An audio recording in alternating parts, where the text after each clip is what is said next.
No vasto panorama das correntes espirituais que floresceram nos primeiros séculos da era cristã, poucas são tão fascinantes e enigmáticas quanto a escola gnóstica dos Zofitas. Emergindo nas sombras da antiguidade tardia, em um período de intenso fervor religioso e filosófico, os Zofitas representam uma das mais intrigantes expressões do gnosticismo, uma corrente espiritual que desafiou as interpretações ortodoxas do cristianismo nascente e propôs uma visão radicalmente diferente da criação, da divindade e do destino humano. O nome Zofitas deriva do grego Pophis, que significa serpente, revelando de imediato o elemento central e mais controverso de sua doutrina, a veneração da serpente como símbolo de conhecimento e libertação.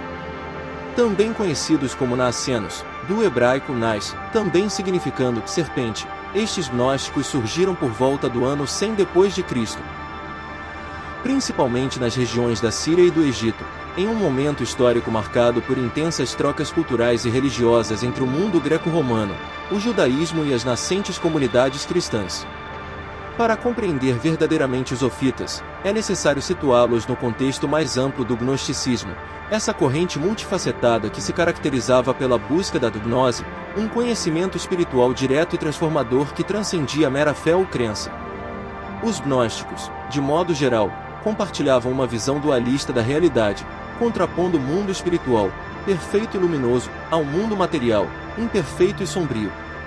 Nesta cosmovisão, o ser humano era entendido como uma centelha divina aprisionada na matéria, e a salvação consistia no despertar para sua verdadeira natureza através do conhecimento esotérico.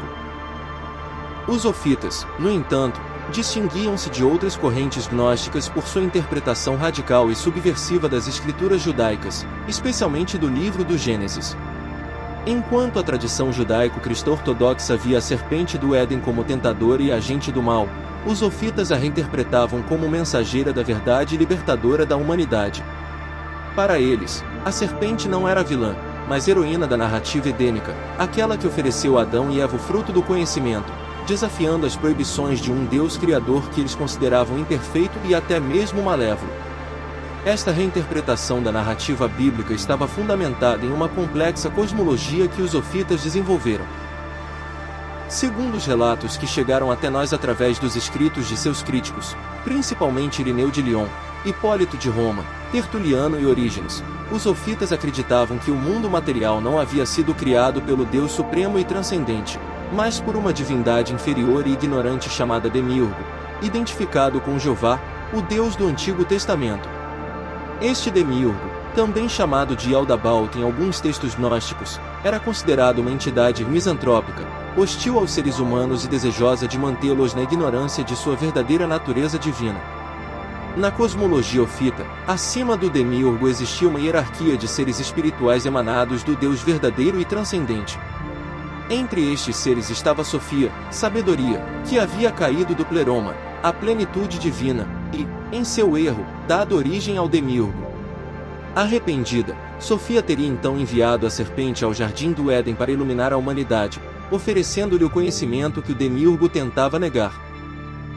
Assim, o ato de comer o fruto proibido não era visto como uma queda ou pecado original, mas como o primeiro passo na jornada de libertação espiritual da humanidade. Esta interpretação invertida da narrativa do Gênesis é o que mais chocava os críticos cristãos dos Zofitas. Santo Irineu, bispo de Lyon, que viveu na segunda metade do século II, expressou seu juízo sintético sobre as teorias das várias seitas heréticas gnósticas com estas palavras: é, portanto, melhor e mais salutar ser simples e ignorante e aproximar-se de Deus mediante a caridade que acreditar saber muitas coisas, e depois de muitas aventuras de pensamento, ser blasfemo contra Deus. O conhecimento da doutrina ofita chegou até nós principalmente através das descrições de seus críticos cristãos, o que naturalmente nos apresenta uma visão filtrada e frequentemente hostil.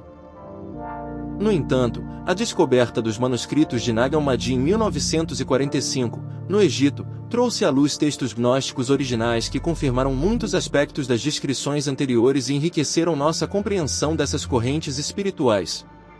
Entre estes textos, a Hipóstase dos Arcontes, um tratado em língua copta encontrado no Códice II de Nag Hammadi, apresenta elementos que ressoam com a doutrina ofita, particularmente em sua reinterpretação da narrativa do Gênesis e na visão da serpente como portadora de conhecimento.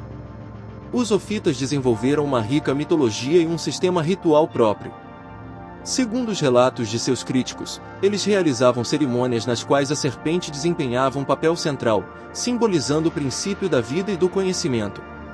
Hipólito menciona que os naacenos possuíam um ou mais livros sagrados, que supostamente continham os discursos comunicados por Tiago, irmão de Jesus, a Mariamne, possivelmente Maria Madalena. Estes textos, segundo ele, continham tratados de natureza mística, filosófica e devocional, em vez de uma exposição cosmológica sistemática. É possível que o nome Naacenos seja uma romanização de Nazoretim ou Essênios, e a retenção da forma hebraica mostra que suas crenças podem representar os primeiros estágios do gnosticismo. Os Naacenos, os Setianos, os Mandianos, os Peratas e os Borboritas são considerados como seitas ofitas, embora Hipólito os considere entre os primeiros a serem chamados simplesmente de gnósticos, alegando que somente eles teriam atingido as profundezas do conhecimento. A doutrina ofita apresentava uma visão tripartite da natureza humana, dividindo a humanidade em três classes: os ílicos, materiais, os psíquicos, animados, e os pneumáticos, espirituais. Apenas os pneumáticos, aqueles que haviam recebido a gnose, poderiam alcançar a salvação completa, retornando ao pleroma após a morte. Esta divisão da humanidade em categorias espirituais era comum a várias correntes gnósticas, mas os ofitas a integravam em sua particular reinterpretação da narrativa bíblica. Um aspecto fascinante da doutrina ofita é sua relação com outras tradições religiosas e filosóficas da antiguidade. O culto da serpente como símbolo de sabedoria e renovação não era exclusivo dos ofitas, mas encontrava paralelos em várias culturas do Mediterrâneo e do Oriente Próximo. Na mitologia grega, por exemplo, a serpente estava associada a divindades como Asclépio, deus da medicina, e aos mistérios órficos. No Egito Antigo, a serpente Uraeus simbolizava poder e proteção divina. Estas conexões sugerem que os ofitas podem ter sintetizado elementos de diversas tradições religiosas em sua particular interpretação gnóstica. Além disso, a visão ofita do demiurgo como criador imperfeito e da serpente como mensageira da verdade apresenta paralelos com certas correntes do platonismo médio e do hermetismo, que também questionavam a perfeição do mundo material e buscavam a transcendência através do conhecimento esotérico.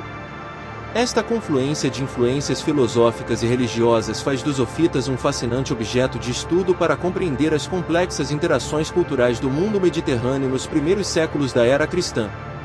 A atitude dos ofitas em relação à ética e à prática espiritual é outro aspecto intrigante de sua doutrina. Enquanto algumas correntes gnósticas, como os valentinianos, desenvolveram elaborados sistemas éticos e práticas ascéticas, os relatos sobre os ofitas são mais ambíguos. Alguns estudiosos sugerem que os ofitas podem ter praticado uma forma de antinomianismo, ou seja, a crença de que, uma vez que a salvação é alcançada através do conhecimento, as leis morais e rituais tornam-se irrelevantes.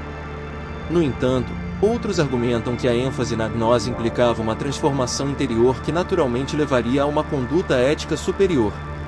A escassez de fontes primárias e a natureza fragmentada dos relatos de seus críticos tornam difícil uma avaliação definitiva de suas práticas éticas. Em suma, os ofitas representam um capítulo intrigante e complexo na história do gnosticismo e do cristianismo primitivo. Sua reinterpretação radical da narrativa do Gênesis, sua veneração da serpente como símbolo de conhecimento e libertação, e sua cosmologia dualista os distinguem de outras correntes gnósticas e os colocam em oposição direta à ortodoxia cristã.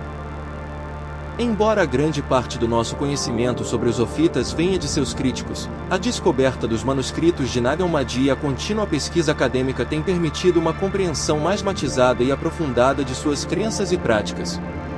Os ofitas, com sua visão subversiva e sua busca por um conhecimento transformador, continuam a fascinar e a desafiar nossa compreensão das complexas paisagens religiosas e filosóficas da antiguidade.